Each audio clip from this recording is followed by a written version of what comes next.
Hi, my name is Anne, and you're listening to the EPICON podcast.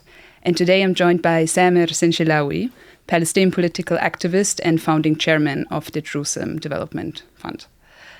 Samer, I think there's so many different ways I could possibly introduce you and so many stories to be told. However, I think it's best if I let you tell your own story. You grew up in East Jerusalem during the First Intifada, and you yourself have served several years in Israeli prisons. However, today you're one of the most prominent voices advocating for Israeli-Palestinian peace and coexistence. How did you get here? Thank you very much, Anna, for inviting me. It's a pleasure to speak to you and to the audience.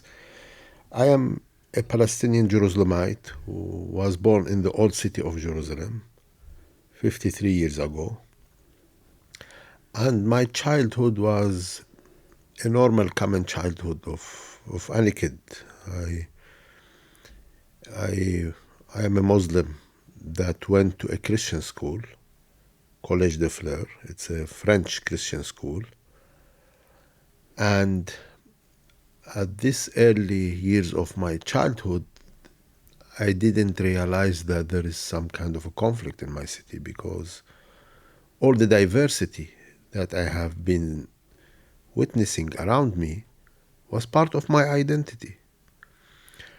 I was able to go to my school, start the day with the Christian prayers, and then when I go back home, my grandfather takes me for the Muslim prayers in Al-Aqsa Mosque. So everything was easygoing. There is no complication. Okay. In my city, there were people who go to synagogues, to churches, to mosques, people who speak Arabic, people who speak Hebrew. I didn't feel there was a conflict. I was doing piano lessons. I was going to swimming pools in the weekend until the First Intifada erupted. Intifada is the uprising that started from 1987 and ended in 1993. With this Intifada, I started seeing every day on the screens some kind of a conflict happening. There was us and them. We were in kufiyas, throwing stones, and they were in uniforms with guns and in jeeps. And that's how the conflict invaded me. I think it invaded my generation, not only the Palestinian young generation, but also the Israeli young generation. This conflict started to give us a new identity. And I found myself throwing stones in the streets of my city. I became Fatah because Fatah was the mainstream. Nobody recruited me to Fatah. Maybe you need to quickly say what is Fatah. Fatah is the main political party in the PLO, headed by President Arafat at that time. And this brought me to 5 years in jail, in Israeli jail. I can tell you one of the difficult days that I had in my life. I still remember it, when I was in front of the Israeli military judge and he sentenced me to 5 years, and I was in a shock to start counting when I will be released. But there, inside prison, I started discovering the other side. I started talking to my guards, and I started learning Hebrew. I speak very fluent Hebrew. How old were you at this I was 15 years old, and I was released at the age of 20. So my journey of discovering the other side, talking to the other side, started in the jail. Of course, it was a prisoner with the guard, but also the guards stay long hours in the prison. So we did develop this kind of personal relation. We started talking about stories, names, memories from the outside. And when I went out in 1993, it was already the Oslo Agreement. So the political atmosphere and environment changed. We were engaged with the Israelis officially in negotiations on the political level. I am a political activist. I was elected as the head of the Fatah Youth, and I started talking officially to the Labour Party youth organization. Labour Party was the mainstream Israeli party led by the late Prime Minister Yitzhak Rabin. Yitzhak Rabin was the one who signed the peace accord, the Oslo peace accord with Arafat. And I continued for the last 38 years my journey of dialogue and discovering the Israelis. Today, even during the very sad and sensitive days of the 7th of October and the war in Gaza, I did not disconnect with the Israelis. I continued talking to the Israelis. I talked to Israel from wall to wall, left, center, right, Haradim, secular, young, old, all kind of Israelis, academia, media, politicians, activists, civil society, media. I show up a lot in the Israeli media. I write in the Israeli media. I attend conferences. I am now a student of master degrees in conflict resolution in the Hebrew University. My engagement with the Israeli society is very intense. And I can claim I am an expert in the Israelis. I can claim I know the Israelis better than they know themselves. Because I speak to all of them, they don't speak to each other. And I learned lots of things, Anna. I learned, first of all, when you start seeing this conflict and any other conflict in the eyes of the other side, you will develop a deep understanding for this conflict. Without seeing it in the lenses of the other side, you will not be able to understand it completely, because each conflict has two sides. You cannot only see it from one side. You will be missing lots of things. And I can tell you that maybe to a lot of Germans or Europeans or outsiders, they feel that this conflict is very complicated.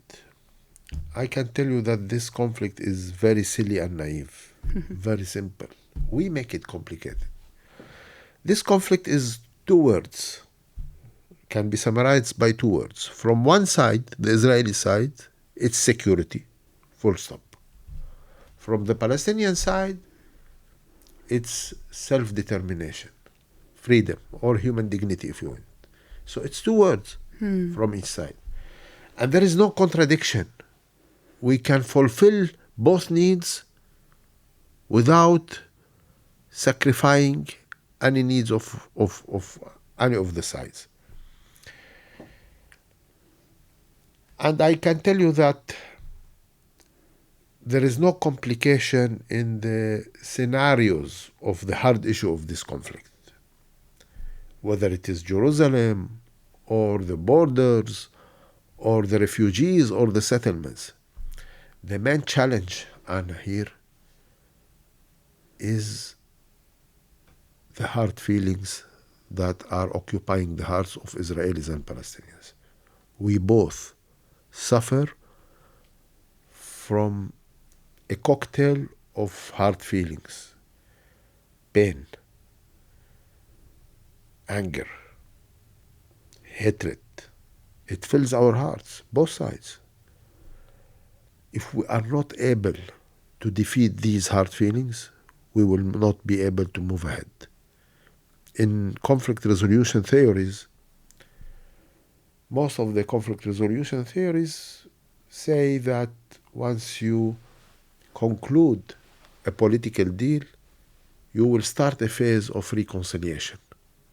And you can achieve reconciliation. In this particular conflict, the Israeli-Palestinian conflict, you need to start with reconciliation to be able to go towards a political horizon. With these hard feelings occupying us, we will not be able to move. If we control them, everything is going to be easy. I want to give you a small story to show you how silly and naive this conflict is. Everybody knows Hamas.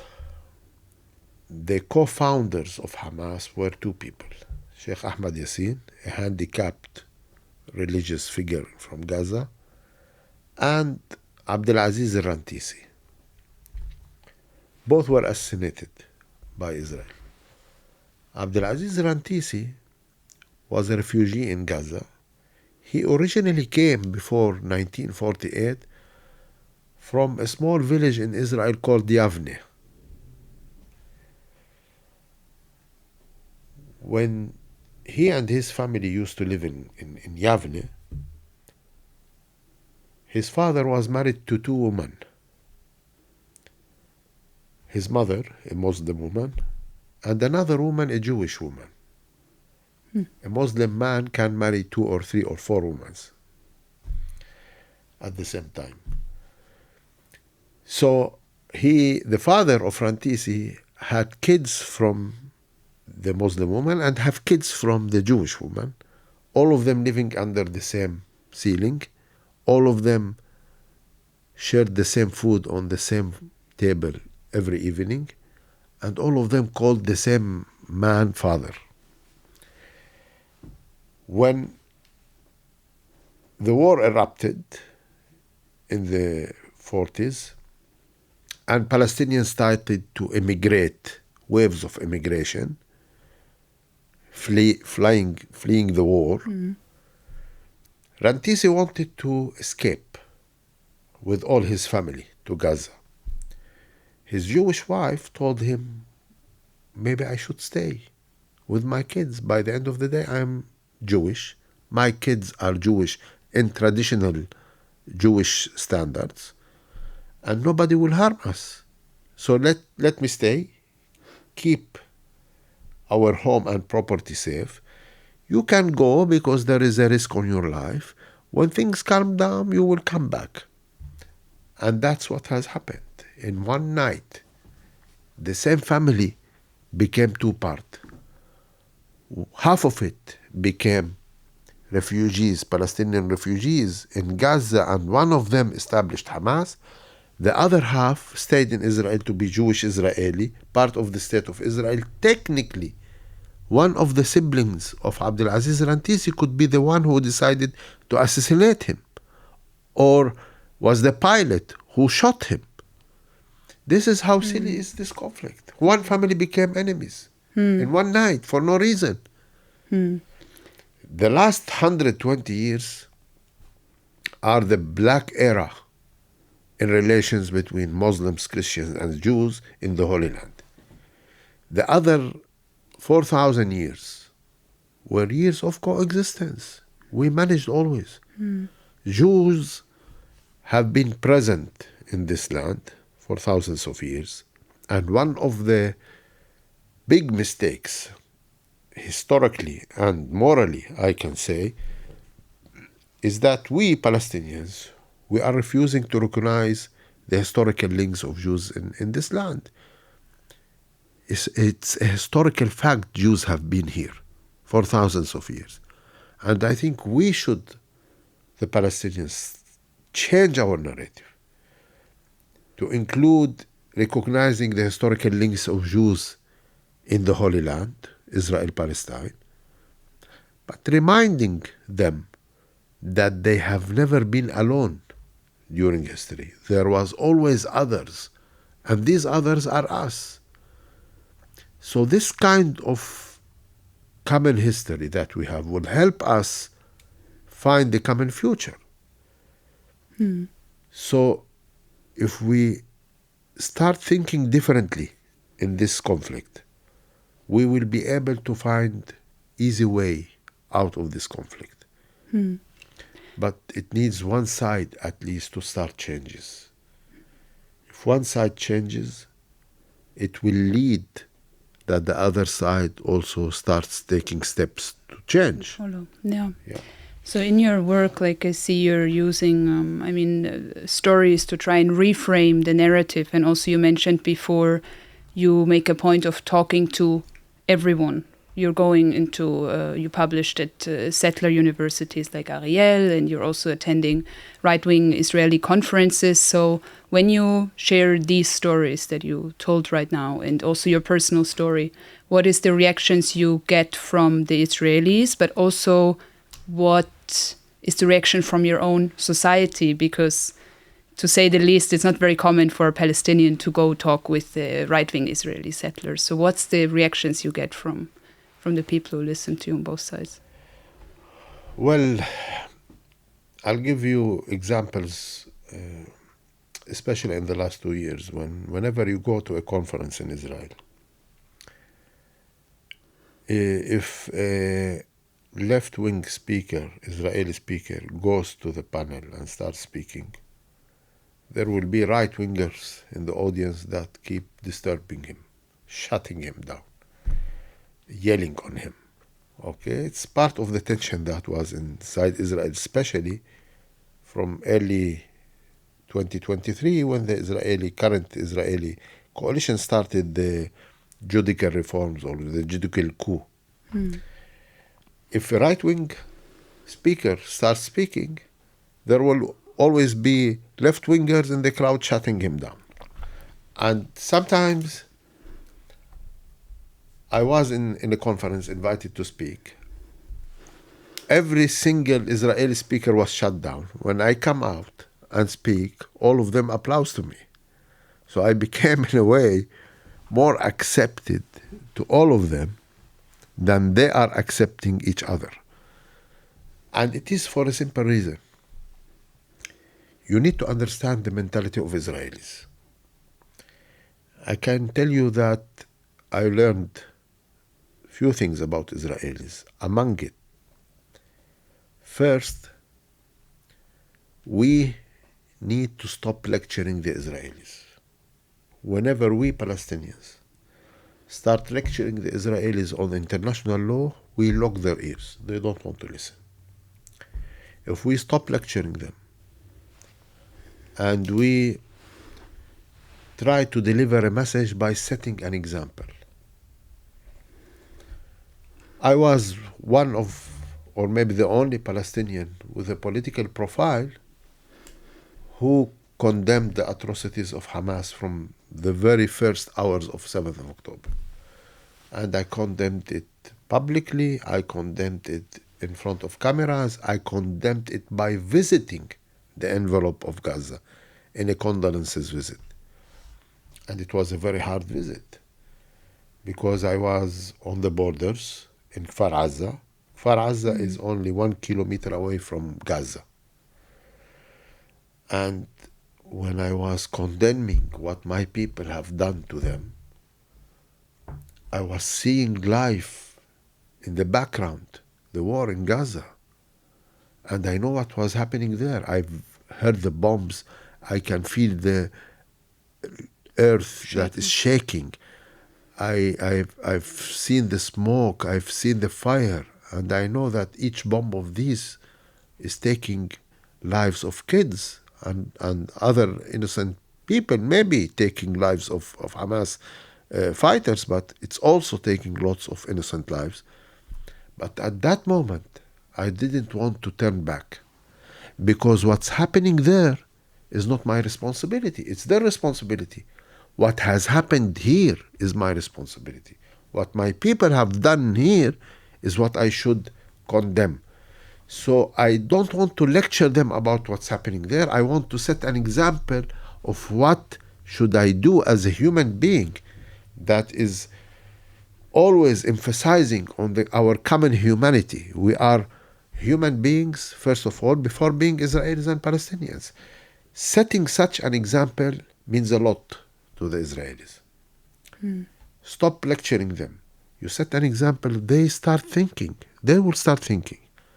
I was invited to the Knesset 1 month ago,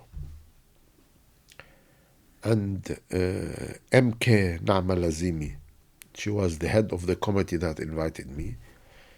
In the introduction that she gave to allow me to speak, she said that when I visited the Yarden Bibas Shiva, which is the condolences week in Jewish tradition. And that handshake with him, I came with a delegation, and me apologizing for what we have done to his family and asking for his pardon made her cry. So sometimes a message is stronger than hours of lecturing. Okay? If one side starts this changing, the Israelis will also feel themselves responsible to take the same steps. Okay? Well, they can start first and then we follow. Or we can start first and they would follow. I think we are the side that should start the first steps. Because in this conflict, we both are paying very heavy price. Okay? We are losing lives. They are losing lives. It's not comfortable for us and for them. But the Israelis, they have a country. It's an OECD country, very developed, startup nation, very strong economically. They have a very strong army with nuclear power. They have a passport that connects them easily to 160 countries without needing a visa. They have Ben Gurion Airport. They have everything they need. And they can maybe wait for another 80 years to solve this conflict. We don't have anything of this. And with the current situation of 2 million Palestinians in Gaza under plastic tents, we cannot wait another 80 hours for this conflict. So we have a sense of urgency to end this conflict more than them. So we are obliged to start the steps and the change. But what do Palestinians think of this from your own society? What is the reaction, or how you think you can convince them? It is not very popular. Whatever I have done was not popular because there was a public mood that was in a different direction. Okay? The 7th of October and the days after created a lot of anger. Okay? And nobody wanted to show any sympathy to the other side. Each side was very much looking at his own pain, and he doesn't want to understand anything about the other side pain. But leadership, if you cannot be a leader if you are not taking certain contradiction steps. If you are always sitting on a fence, trying to be balanced, led by the public mood than trying to lead the public mood and change it, you are not a leadership. Leadership needs some kind of courageous steps, contradiction. And I've learned something from Einstein. Einstein was one of the founders of the Hebrew University, where I go. And I will tell you a story about the Hebrew University now. So they put his status in several places, and they put some of his wisdom written. And I've seen one of his wisdom. He says, a social political change, leading a social political change is like riding a bicycle uphill. It's very difficult. But in order to reach to the top of the hill, you need to continue biking. If you stop biking, you lose balance. And you don't only stop. You start going backward, downhill. And this is what's happening here. When you start introducing hard changes in a political, social dilemmas, you need to have the courage to continue. Don't stop. When you continue, people will start First they attack you, then they stop attacking you, and then they start arguing with you, and fourth, they will start convincing. They will see that, yeah, you have some reason. When they cool down, when they get used that this is your identity and you are leading this change, you sign them in. So most of those who attacked me are now partners with me in a framework that is called Alliance for Two States. And they come to meetings with hundreds of Israelis each time. We had 350 Israeli and Palestinian activists, civil society activists met in Paris in June to support the political horizons and the end of the war and releasing the hostages and creating a two-state or going to the path of the two-state solution. This came because there were people on both sides who did not want to surrender to the public mood but start changing it. I told you I want to tell you a story about the Hebrew University. When I was released from jail and I wanted to continue my study, it was not allowed for any Palestinian to consider going to the Hebrew University. If you go and have a walk around the fences of the Hebrew University, this could have been seen as an act of disloyalty. 2 years ago, at the beginning, after the 7th of October, I decided to go to the university and start my master's degrees there because I wanted more to live the Israeli life under the circumstances of the 7th of October. And so I thought the Hebrew University, studying there, will give me more engagement, a possibility to enter to the Israeli society. The first day I went there, I was shocked to see at the entrance of the main gate there is security check. In the queue, I noticed a lot of ladies with hijab. Then I discovered that 20% of the student body comes from my city, where 25 years ago, this was a taboo.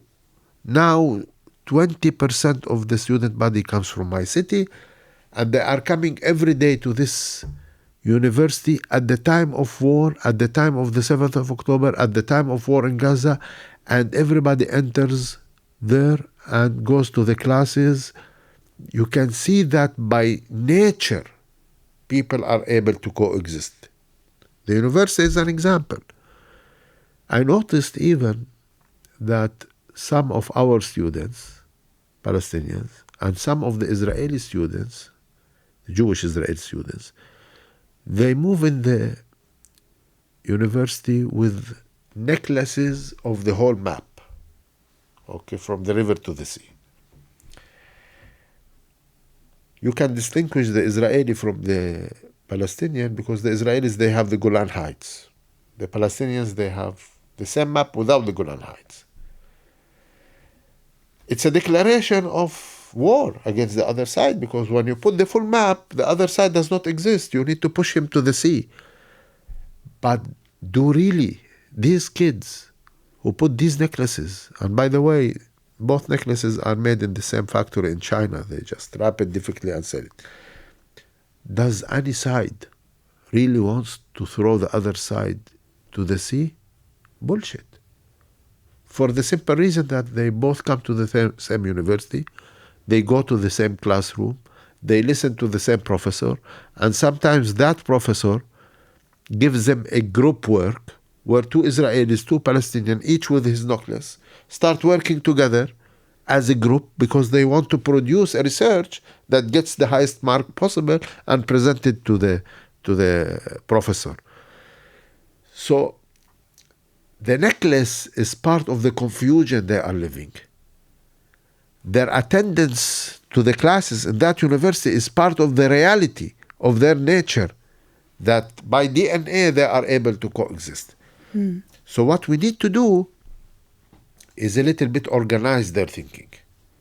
is a little bit free them from the impact of a political elite on both sides that took them for years hostages in their bunkers, manipulated their thinkings and their beliefs, created incitement and hatred toward the other side, because this serves the political survivor of the current leadership on both sides, whether Bibi on the Israeli side or Mahmoud Abbas on the Palestinian side.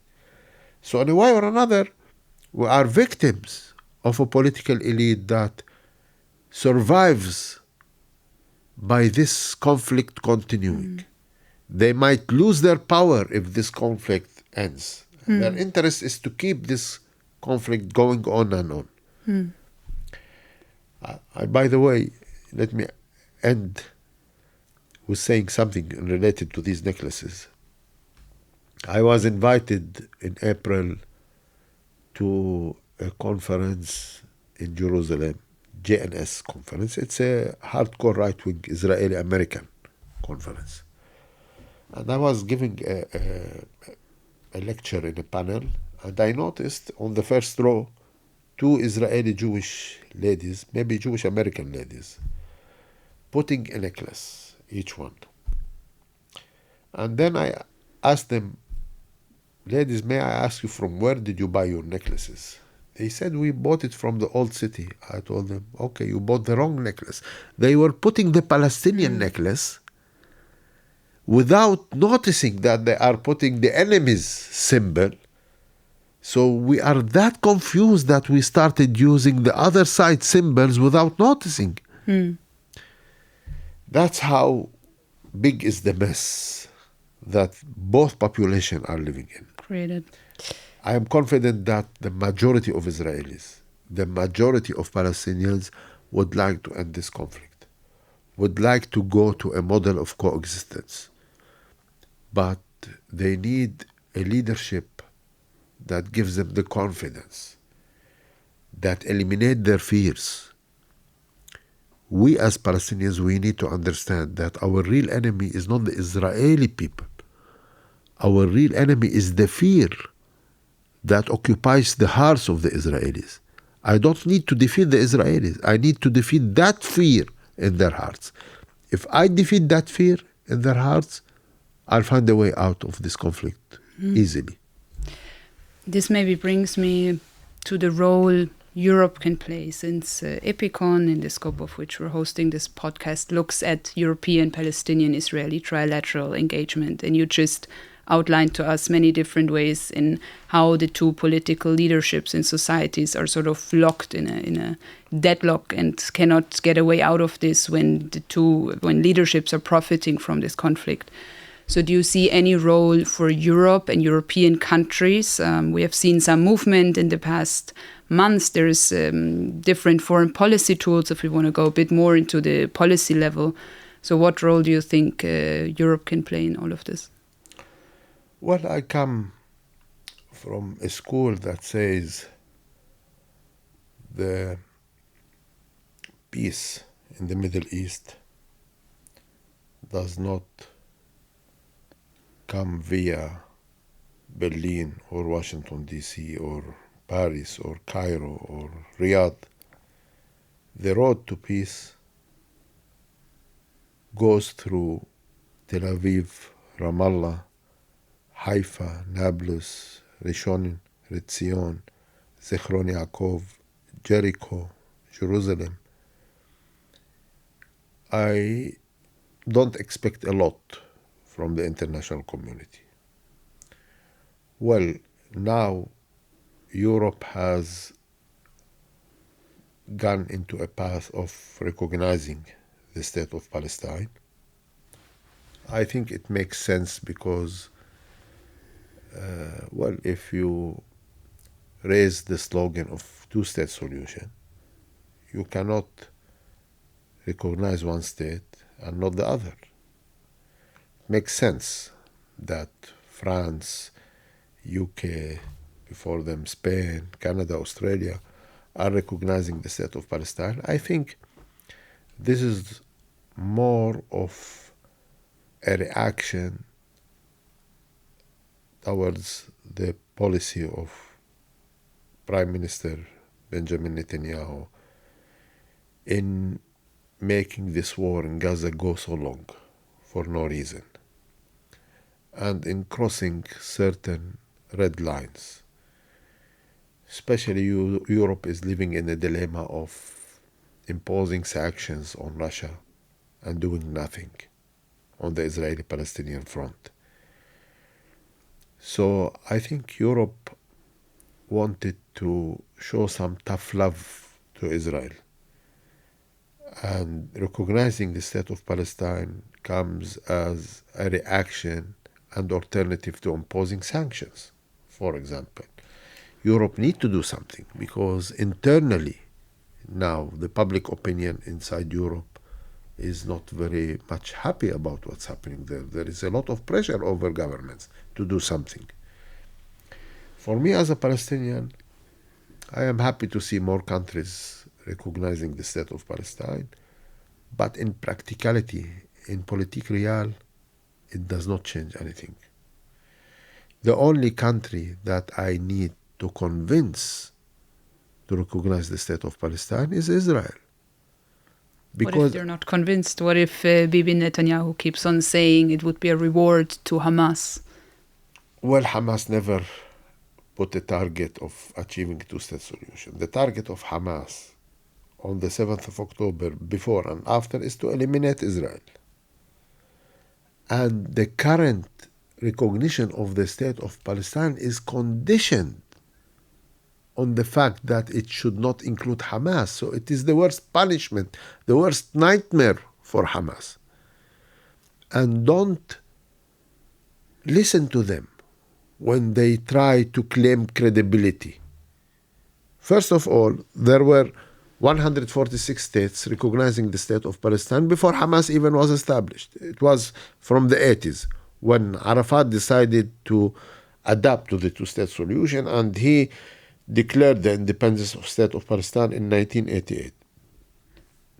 So most of the countries recognized the state of Palestine even before Hamas was established. And this reaction is not because of what Hamas has done on the 7th of October. On the 7th of October, the whole world, including France, including Australia, including Canada, all these countries who are leading now the wave of recognition to the state of Palestine, considered us barbarians.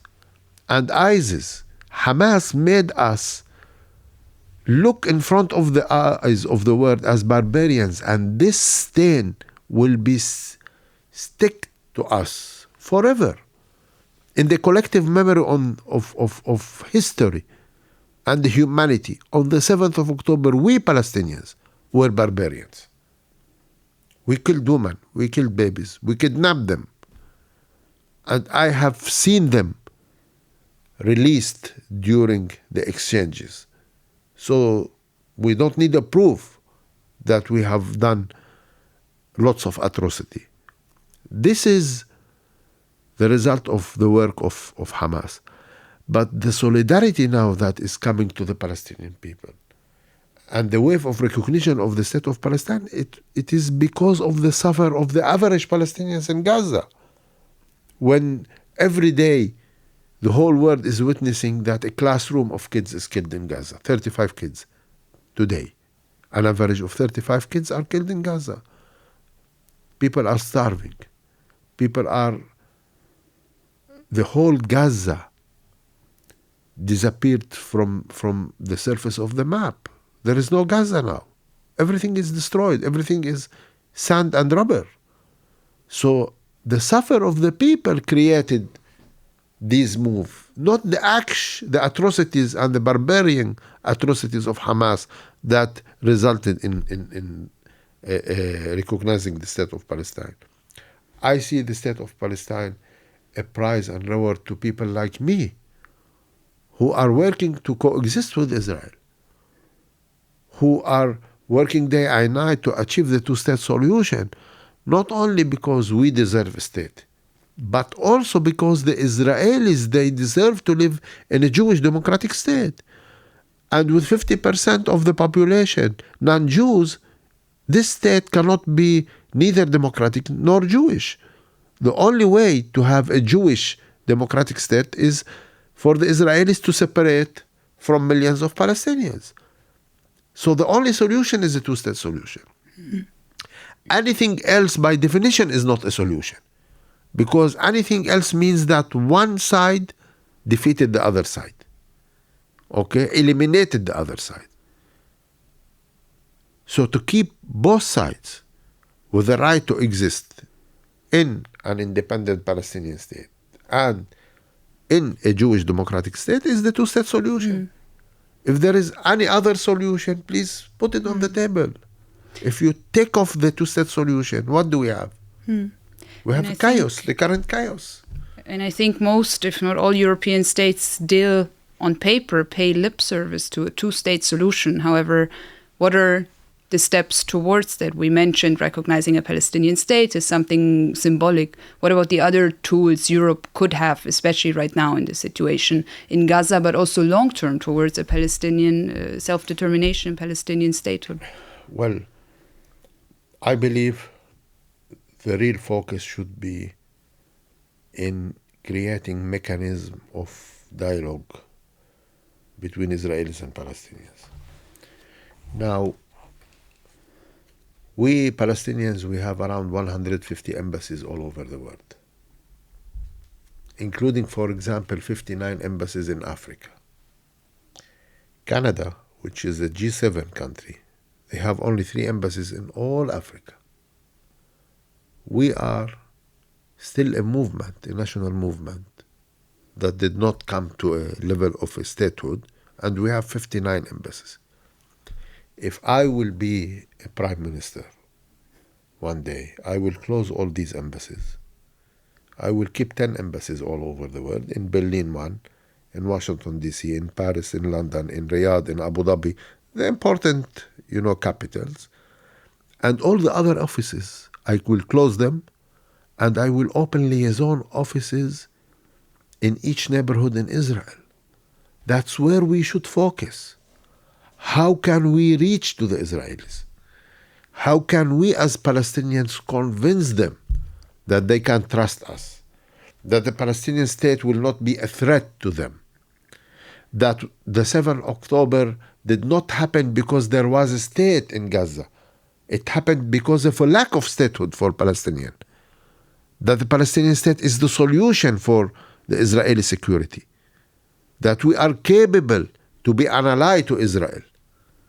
That we have the means how to help integrating Israel in the region. Because now the Palestinian statehood is coming within a package. Normalization with Saudi Arabia. Saudi Arabia is the unchallenged leader of the Muslim and Arab world. There is no number one except of Saudi Arabia and the Arab and Muslim world. Once the Saudi Arabia and the Palestinians sign peace treaty with Israel, Israel will change from being the villa in the jungle to be the villa in a very nice neighborhood that integrates Israel, complements Israel. You can imagine the horizons that we can open for every Israeli and Palestinian citizen, every citizen in the Middle East, when we have the intelligence of the Israelis. Mm-hmm. They are developing as a startup nation, and they are very smart in managing finance. When we have their capabilities, with the energy powerhouse in the Gulf countries, with the financial resources combined together, we can change the surface and the life of hundreds of millions of Israelis and Arabs and Muslims in the Middle East. It can be a totally different place. We should go there. And this is not fantasy. The fantasy is denying it. It is reality. We can see it. We can see how quickly the Israelis clicked with the Emiratis when the Abraham Accords was signed. Today, during the war, do you know that during the war, Lufthansa stopped flying to Tel Aviv, while Emirates, Fly Dubai, Etihad, and Wizz Air, the Emirati Wizz Air, conducted 18 flights a day between Tel Aviv and different Emirati cities, connecting the Israelis with the Far East. Without these flights, the Israelis would have been totally disconnected. It was only El Al that was flying and the Emirati companies. El Al and two Israeli airlines, Arkia and Israel, together with the four Emiratis flight companies. These were the airplanes that took the Israelis everywhere. So it was the Abraham Accords that rescued the Israelis from being not able to travel during the war. Lufthansa, Delta, all the European and American airlines stopped because it was a commercial decision. The risk and the insurance cost was too big to be able to make these flights feasible. They stopped them. But it was a political decision in Abu Dhabi to keep the Emiratis flying, the Emirati Airlines flying out of Tel Aviv. This was an example. Another example was on the several times that Iran attacked Israel. The defense started at the borders of Iran, not at the borders of Israel, 2,000 kilometers away. It was the Saudis who first operated the system to knock down these rockets. And then the Qataris and the Emiratis and then the Jordanian, even the Air Force of Jordan was in the sky shooting down some of these. So only less than 10% of the rockets were handled by the Iron Dome and the defensive system of Israel. Most of it was shot down by the regional arrangements that was created thanks to the United States, who forced everybody into such a mechanism, and where all the Arabs have been proven that they are the best ally to Israel when it comes to defensive situations. Palestine can be another country that can help deepen and strengthening the Israeli security. And again, I tell you, it's not fantasy. This is the reality that we need to believe in.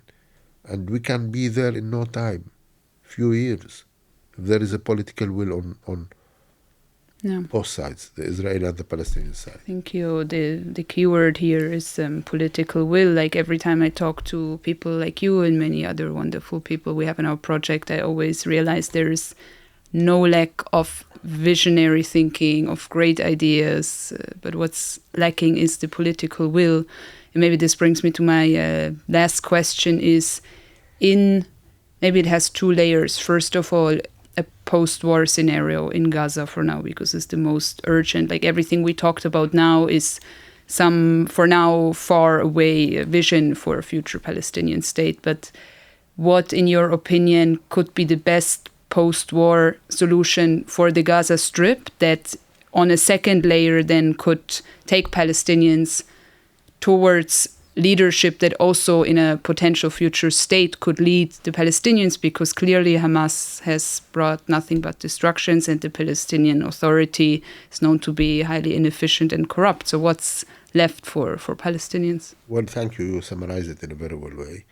Palestinians are fed up from the destruction that Hamas brought upon them in Gaza and the corruption that Abbas brought upon them in the West Bank.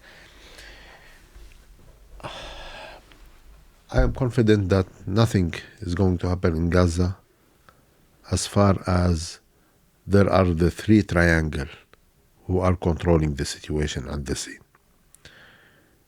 The triangle of Hamas, Abbas, and Bibi.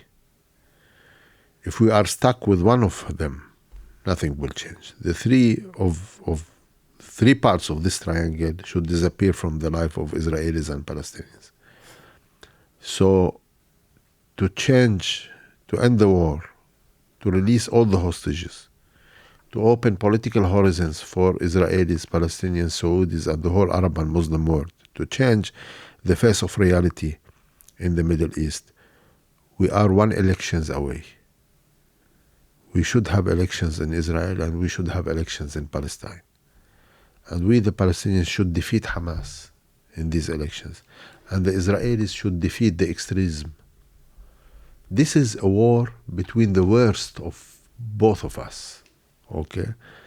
So sometimes maybe we need to defeat ourselves, not the other side. We, the Palestinians, we need to defeat the wrongdoings, the extremism in our political life. And the Israelis too, they need to defeat the Ben-Gvirs and the Smotrichs in their political life. When we defeat ourselves, we will be able to open a new horizons. So we are one leader away on each side from peace. We are one elections away from peace. I have a strong feeling that it's going to be the elections of 2026. The Israelis definitely are going to go to elections, either early elections in January to March or the normal elections in November 26.